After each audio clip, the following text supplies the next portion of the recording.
প্রাদি সমাস আমরা সহজভাবে কিছু উপসর্গ জানলে আমরা কি পারবো, শিখতে পারবো। যেমন আমাদের শব্দতে যদি থাকে প্র, পরি, প্রতি এবং কি থাকে, অনু থাকে, তাহলে আমরা কি সমাস বলবো ভাইয়া? এটাকে বলবো আমরা প্রাদি সমাস। কি সমাস বলবো? প্রাদি সমাস। যদি কি থাকে, প্র, পরি, প্রতি, অনু থাকে, তাহলে প্রকৃষ্ট অর্থে পয়রকলা কয়রিকার প্রকৃষ্ট অর্থে কি অর্থে ভাইয়া? প্রকৃষ্ট অর্থে এগুলো কি সমাস? প্রাদি সমাস। যেমন আমরা লিখতে পারি প্র বাদ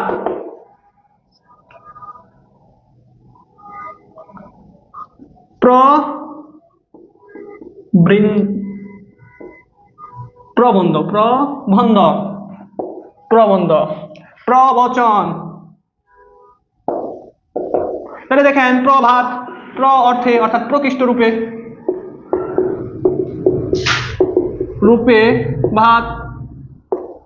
পরে দেখেন প্রবন্ধ, প্রকৃষ্ট অর্থাৎ প্রকৃষ্ট রূপে বন্ধ,